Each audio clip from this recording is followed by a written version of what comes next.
So it turns out Ukraine wants to be a professional army. They want to have professional military service. But what exactly does this mean? Is Ukraine already not professional? Are they already not a bunch of elite fighters stopping the Russians in Ukraine? Well, there's actually a lot of implications to turn Ukraine from a mandatory service fighting force into a professional army. So in this video, that is what we are going to go over. And then we're actually going to compare some other militaries who are a quote-unquote professional army and see whether or not that makes their military really good.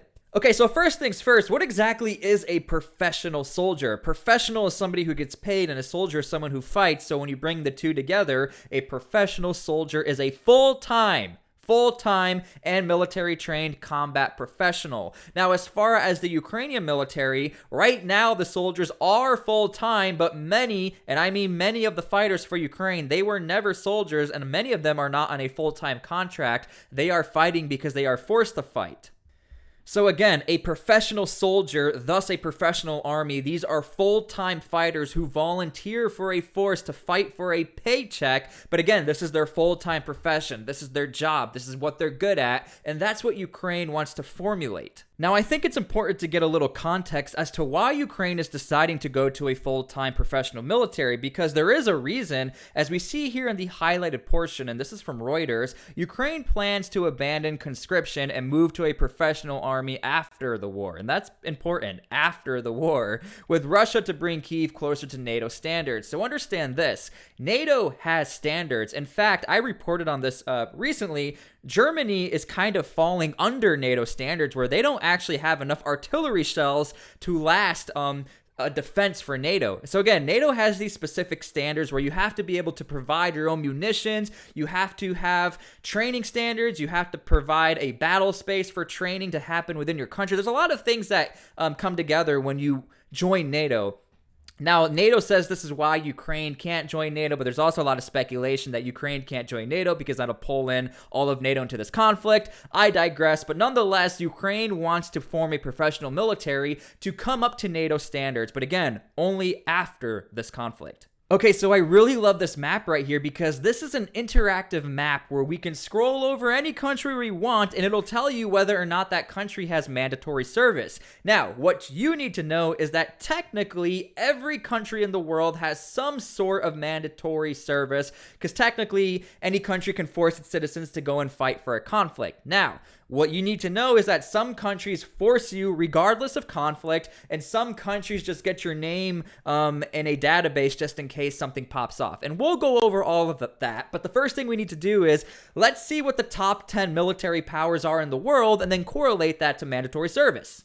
Okay, so here's the world's most powerful militaries. Here's your top 8. I'm going to let you guys know right now, I absolutely can't stand these graphs because I think they're entirely inaccurate. I mean, considering what we're seeing in Ukraine and Russia, I think many people say, does it really matter how many fighters you have coming from Russia when they can't make certain advancements or movements or have any total air superiority? I digress again, but nonetheless, here is a graph that was somewhat consistent with some other graphs I found online. Some other graphs had Brazil on there, but anyway, you have United States, Russia, China, India, Japan, South Korea, France, and the UK. Now, as we all know, the United States, let's go over to the graph, they have mandatory service, but they don't have mandatory service. In fact, it's called de jure or de jure, which pretty much means is they don't necessarily activate soldiers that much unless they really have to. One example I can think of off the top of my head, when the Iraq conflict was popping off, many National Guard soldiers and other soldiers were forced to come back into active duty fighting service and go deploy to Iraq. So that's what it means by de jure. It's not necessarily mandatory, but it is mandatory, but it's not activated as much. Okay, so Russia, number 2 strongest, most powerful military in the world. We all know, even according to this graph, they are conscription. They are forced to fight.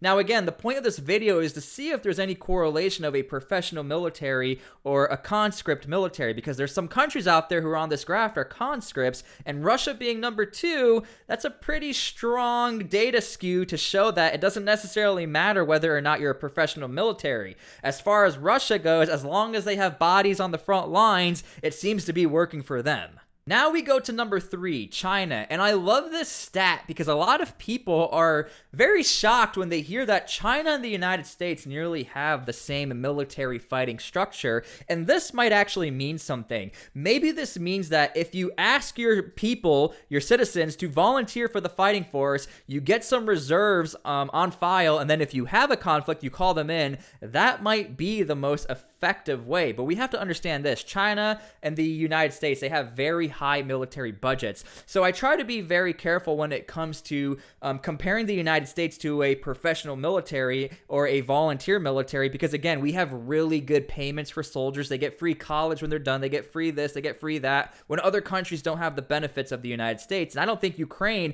can get on that level of the United States as well. Here's what's really interesting. India and Japan joining the military is actually an honorable service. It's a really good thing for your family. There are plenty of videos on the internet where men who are not tall enough in India to fight for the military, they beg and they plead to go fight for the military because, again, you have a standard of living. You will always get paid. You will always get fed. And again, it is an honorable thing to do for your family. And as far as Japan goes, ever since that country has been around, fighting for your country, military service, being a warrior, I mean, that encompasses the Japanese culture and history. South Korea, they are the last country on this list that forces you to fight for their military. They're also known as the Rock Nation, the Rock Army. However, the United States trains with them a lot, and they have been deployed alongside U.S. troops since the Vietnam War. They've always fought side by side with U.S. troops, and they are a strong ally, and they're a very, very strong military. So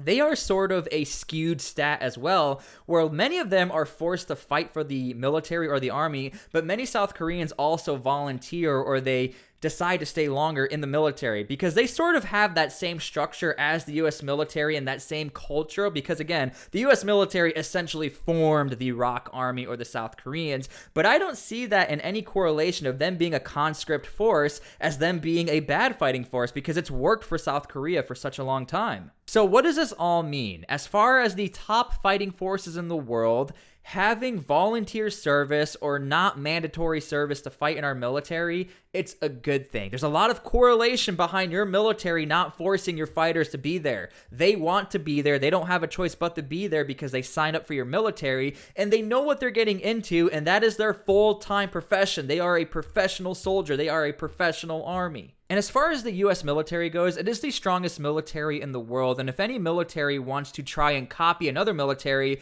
Ukraine would probably want to try and copy the United States or other militaries who correlate with the United States as far as somewhat having mandatory service or no mandatory service, because the U.S. military has always relied on an all-volunteer force. That is one of the strongest aspects of the U.S. military. They always pay their fighters, they always feed their fighters, so they're always going to get volunteers. Ukraine is going to somehow have to figure out, you need to be able to motivate people to be in your military, because once this conflict is over and you want to have an all-volunteer force, you have to treat those soldiers right and you have to treat them like professionals. So that's why I think it's actually going to be a little difficult for Ukraine to try and make this transition from conscript military, people who don't want to be there, to a professional military, especially if this conflict is over. So you guys let me know what you think. Is it better to have a conscript army or a non-conscription fighting force? Because at the end of the day, I think the stats speak for themselves. It is better to have an all-volunteer force if you can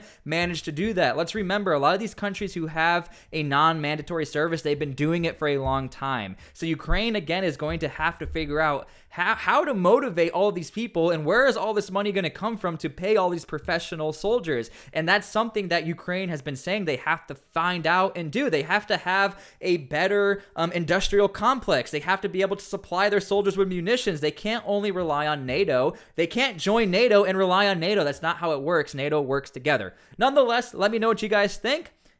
Ukraine wants to now be a professional military. I think that's a good thing, and I think that will be the defining factor of them being a top prospect for a top military fighting force.